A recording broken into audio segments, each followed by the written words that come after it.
Hello, ഞാൻ ഇന്ന് എൻ്റെ പല്ല് പറിക്കാൻ പോവാണ് കേട്ടോ. അപ്പോൾ നമുക്കിന്ന് പല്ല് ഇളക്കി നോക്കാം.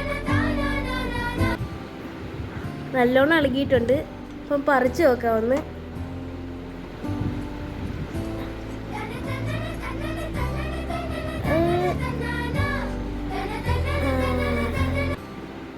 പറിച്ചു കഴിഞ്ഞിരിക്കുന്നു. Bye bye.